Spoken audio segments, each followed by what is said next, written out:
पेरल्या जातात या गटावरून. म्हणजे तुमच्याशी आमचं काय अडत नाही, पण एक सांगतो, कोणत्याही परिस्थितीमध्ये ते काय ते कोणते शिंदे गट, त्या शिंदे गटाचा महापौर वगैरे होत नाही. काल आपण मोदींचं भाषण ऐकलं असेल, पहली बार मुंबई में बीजेपी का मेयर बनने जा रहा है. म्हणजे दिल्लीत ठरलेलं आहे की मुंबईत कोणाला बसवायचं, आणि त्याच्यामध्ये फक्त गौतम अडाणी सुद्धा ठरवणार ना कोणाला बसवायचं ते. पण एक सांगतो की कोणाही सहजतेनं महापौर बसवणं सोपं नाही. ज्या प्रकारचे आकडे मुंबईकरांनी दिलेले आहेत, आणि भारतीय जनता पक्ष कितीही मोठा विजय उत्सव करत असला बरं का, तरी त्यांचा विजय झालेला नाही. नरेंद्र मोदी यांनी सुद्धा स्वतःच्या भाषणानंतर आत्मचिंतन केलं पाहिजे. मोदी असं म्हणतायत की ज्या काँग्रेसच्या तिथे काँग्रेस पराभव आम्ही केला महानगरपालिका निवडणूक. मोदी यांना राजकीय इतिहासाचं भान नाही. गेले किमान 25 वर्ष शिवसेनेचंच राज्य आहे, बाळासाहेब ठाकरेंचंच राज्य आहे. त्याच्यामुळे इथे काँग्रेस जरी महाराष्ट्रात असली तरी मुंबईमध्ये शिवसेना होती. तेव्हा त्यांचे जे काही भाषण लिहिणारी माणसं आहेत मोदींचं, त्यांचं इतिहासाचं भान फार कच्चं आहे. मुंबईत काँग्रेसचा जन्म झाला, मुंबईत काँग्रेसनं चले जावची घोषणा केली, इंग्रजांविरुद्ध लढा दिला तिकडे, तेव्हा मोदी त्यांचा पक्ष कुठेच नव्हता. अशा संघर्षाच्या वेळेला भाजपा कुठेच नसतो. राऊतसाहेब, महापौर पदाच्या या एकूण शर्यतीत शिवसेना उद्धव बाळासाहेब ठाकरे पक्ष आहे की विरोधी पक्षात बसण्याचं ठरवलं? नाही, बघा, अजून आम्ही काहीच ठरवलेलं नाही. आता आम्ही फक्त मजा बघतो. कोणी पंचतारांकित हॉटेलमध्ये आहेत. आता माझ्या माहितीप्रमाणे भारतीय जनता पक्षाचे नगरसेवकांना सुद्धा कुठेतरी हलवत आहे. कोण कोणाला घाबरते? सरकार आहे. अहो, सरकार तुमचं आहे. मुख्यमंत्री दावोसला बसून मुंबईकडे लक्ष ठेवत आहेत नगरसेवकांकडे. म्हणजे मला गंमत वाटते. तिकडे त्यांचं, मी काल असं ट्विट केलं, आपण पाहिलं असेल, सारखं स्वागत करण्यात आलं. लोक बिक झेंडे विंडे हलवत आहेत. असे चांगली गोष्ट आहे. एक मराठी माणूस म्हणून जर नरेंद्र मोदी देवेंद्र यांची पंतप्रधान पदाकडे पावलं पडत असतील, मुंबई जिंकल्यामुळे असं म्हणतात किंवा महाराष्ट्रात जिंकल्यामुळे, तर मराठी माणूस म्हणून आम्हाला अभिमानच आहे. त्यांनी करावं, त्यांनी जावं दिल्लीत, देशाचं प्रधानमंत्रीपदी दावा ठोकावा. महानगरपालिका जिंकल्या, नगरपालिका जिंकल्या, स्वित्झर्लंडला त्यांचं प्रचंड स्वागत झालं. लोक रस्त्यावरती आले, त्यांना झेंडे दाखवत होते. असं प्रधानमंत्र्यांचं स्वागत बेसिकली असं होतं. कोणत्या मुख्यमंत्र्यांचं वगैरे मी अजूनपर्यंत असं पाहिलं नाही, पण ही नवीन प्रथा सुरू झालेली आहे.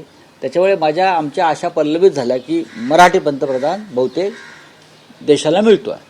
आताच्या घडीची एक मोठी बातमी आहे, देवाभाऊंसोबत उद्धव ठाकरेंची चर्चा झाल्याचं सूत्रांकडून कळतंय. नाही, या सूत्रांमध्ये आम्ही विश्वास ठेवत नाही. एकनाथ शिंदे म्हणतायत की त्यांनी त्यांचे नगरसेवक सांभाळावेत, आणि त्याचबरोबर उदय सामंत म्हणतायत की त्यावेळी नॉट रिचेबल कुठले नगरसेवक राहतात ते बघा. नाही, ते आमचं बघा की असं आहे की आमचे नगरसेवक जे आहेत हे आपापल्या घरी आहेत. आमच्या नगरसेवकांची बैठक मातोश्रीवरच होते, आणि ते आपापल्या गाड्याने येतात आणि निघून जातात. डांबून का ठेवावे लागले असं उत्तर त्यांनी द्यायला पाहिजे. मुंबईतले नगरसेवक तुम्हाला, किंवा कल्याण डोंबिवलीचे नगरसेवक तुम्हाला या पंचतारांकित कैदखान्यामध्ये डांबून का ठेवावे लागले? आमचे नगरसेवक आपापल्या घरी आहेत. ते रिचेबल की नॉट रिचेबल नंतर बघू. कल्याण डोंबिवलीतले 2 तुमचे नगरसेवक जाऊन श्रीकांत शिंदेंना भेटतात आशीर्वाद घेण्यासाठी. मग घेऊ द्या ना. आज त्यांचा आसाराम बापू झाला असेल श्रीकांत शिंदेचा, जात असतील, पाहू ना. बघा, एक लक्षात घ्या, आमचा 11चा गट स्थापन होईल. आमचे 11 नगरसेवक आहेत. मनसे आणि मनसे स्वतंत्र गट आहे. अच्छा, 11 तुमचे, 11 आणि 5 आमच्या 11चा गट स्थापन करण्याची प्रक्रिया सुरू आहे. मुंबई महापालिकेत काय होईल? एकत्र असा गट असेल? नाही स्वतंत्र की गट स्वतंत्रच गट असेल? स्वतंत्र गट स्थापन करावा लागेल. 2 स्वतंत्र पक्ष आहेत, लक्षात घ्या. आणि त्याच्यावरती आता आम्ही बघू ना, आमच्यामध्ये संवाद उत्तम आहे अजूनही. नाही, पण कल्याण डोंबिवलीमध्ये असा ट्विस्ट आहे की दोन्ही पक्ष म्हणजे भाजप आणि शिवसेना महापौर स्वतःचा व्हावा यासाठी पद्धतीने प्रयत्न नाही, करू द्या ना. हे त्यांना बघा. मदत लागेल अन्य पक्षाची. बघा, अशा वेळेस- मदत म्हणजे असं आहे की शिंदे भाजपचे नगरसेवक फोडण्याचा प्रयत्न करत आहेत. एकनाथ शिंदे हे भारतीय जनता पक्षाचे निवडून आलेले नगरसेवक फोडण्याचा प्रयत्न करत आहेत आणि हे भाजपलाही माहिती आहे. म्हणजे हे केडीएमसी मध्ये होते. केडीएमसी मध्ये म्हणतो मी. नाही, अर्थात मुंबईत पण ते करू शकतात. भाजपचे नगरसेवक फोडणं होतं. केंद्र आणि राज्यात जो सत्तेत आहे प्रमुख पक्ष, नाही. मुख्यमंत्री आहेत बघा ज्यांचे, बघा हे असं आहे की मिस्टर एकनाथ शिंदे हे भारतीय जनता पक्षाचे लोहपुरुष आहेत ना. त्यांनी शिवसेना फोडली. त्याच्या जे अमित शहा आहेत ते खांद्यावर घेऊन फिरतात दिल्लीत, ब्लू आईड बॉय म्हणून. आता ते काही करू शकतात. तसं नसतं तर त्यांनी महापौर पदावर दावा सांगितला असता का 29च्या जोरावर का 27च्या जोरावर? कोणीतरी त्यांना चावी देत आहे ना दिल्लीतून. ते कोण? दिल्लीतून एकनाथ शिंदे यांना चावी देणारे कोण की महापौर पदावर दावा सांगा म्हणून, जेणेकरून भारतीय जनता पक्षाचा म्हणजे देवेंद्र फडणवीस यांचा महापौर होऊ नये. रावसाहेब नारायण राणेंनी आपल्यावर टीका केलेली आहे. म्हणतात की महापौर, तुमचा महापौर तर आकाशातून पडेल. तुमचं पण संख्याबळ पहा ना. तुमचंही संख्याबळ पहा म्हणावं. काय राण्याकडे संख्याबळ आहे असेल तर मग थांबलेत का? असेल तर मग शिंदेंनी लपवून का ठेवलेत? आणि वारंवार का सांगावं लागलंय भाजपला की आमचे प्रयत्न सुरू आहेत म्हणून? ते आजारी, त्यांची काळजी घेतली पाहिजे त्यांच्या कुटुंबानं. त्याच्यामुळे चुकीचं विधान ते करणार नाहीत यापुढे. आमचं बघू ना, आमचं बघायला आम्ही समर्थ आहोत. राणेसाहेब, तुमचं जरा काय चाललंय ते बघा. तुमचं संख्याबळ सांगा काय आहे ते.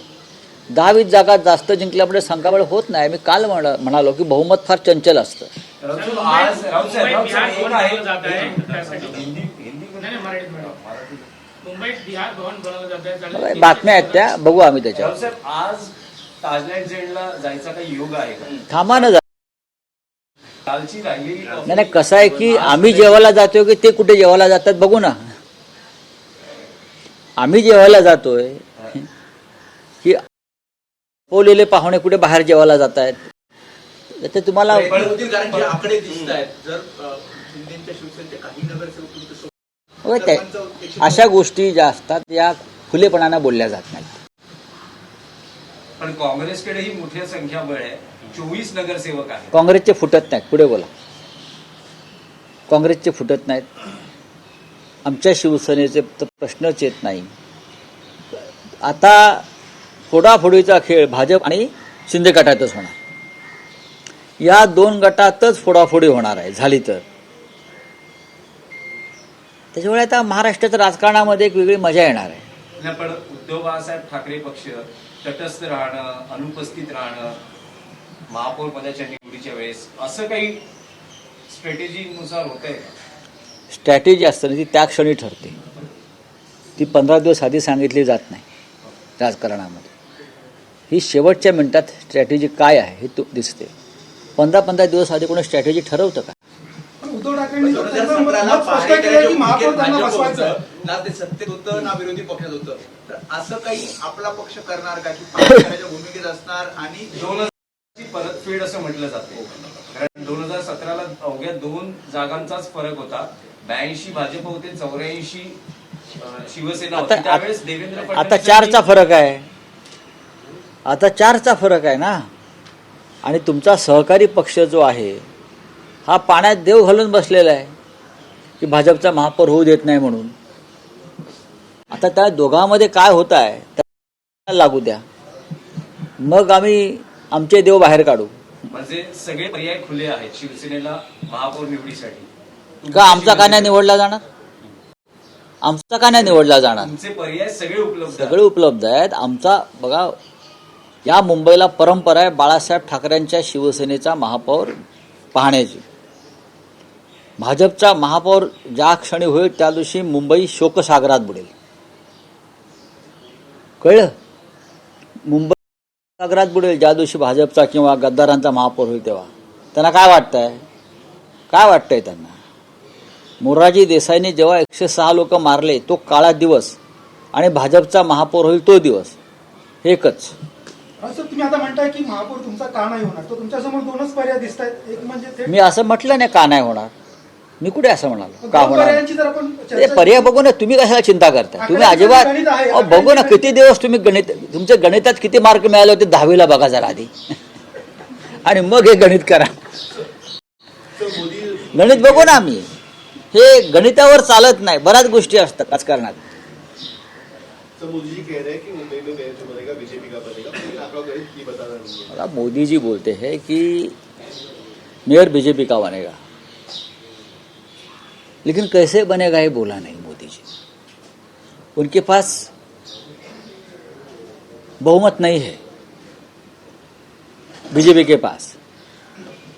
तो ऐसा क्या बोलता है, वैसा के लेकर, हम मराठी में बोलते हैं कुबड़े लेकर. अब उनके जो पार्टी के जो कोई है साथी शिंदे गट, उनके 20-25 लोग चुनकर आए हैं, वो उनको बंद करके रखा है. ताजमहल होटल का जेल बना दिया है पूरा. ताजमहल होटल जो है ताज लैंड्स एंड बना दिया है. वहाँ और जो गेस्ट रहते हैं उनकी कंप्लेंट आ रही है कि हमको भी कैद खाने में रखा है. तो एक मोदी जी की सरकार यहाँ है, चल रही है.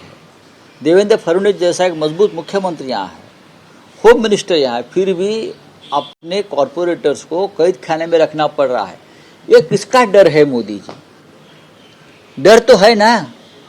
ये डर किसका है एक बार बता दीजिए कि अपने लोगों को क्यों बंद करके रखा है. हमारे नगर सेवक जो है खुले अपने घर में है, मातोश्री पे आते हैं, मीटिंग करते हैं, चले जाते हैं. हमको किसी का डर नहीं है.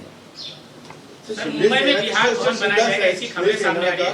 300 करोड़ का निधि मेयर बनने वाला है ऐसा वो कह रहे हैं, पर तो उनके पास भी नहीं है इस चीज को। देखिए ना, किस तरह से आगे होगा? देखिए बीजेपी वाले उनकी मेयर की बात करते हैं. एकनाथ शिंदे के पास पूरे 30 नगर सेवक नहीं है कॉर्पोरेटर, वो उनकी मेयर की बात करते हैं. अब जिनको बनाना है वो बना लेंगे. हम लोग हैं ना, अभी भी जिंदा है टाइगर. अभी भी शिवसेना के पास और उनके साथियों के पास एक ऐसा आंकड़ा है जो उनको चैलेंज कर सकता है. लेकिन कभी कभी मजा भी लेना चाहिए ना. तो ये मजा लेने की बात चल रही है हमारे खेमे में. सर, मुंबई में बिहार भवन जाएगा, उसके लिए 300 करोड़ रुपए की निधि भी देखेंगे. अब ये सरकार आएगी ना बीएमसी में, उनको भी कुछ जवाब देने दो ना. जो अपने आप को शिवसेना मानती है ना, उनकी कोई जिम्मेदारी है क्या नहीं उसके ऊपर जवाब देने की. चलिए, थैंक यू.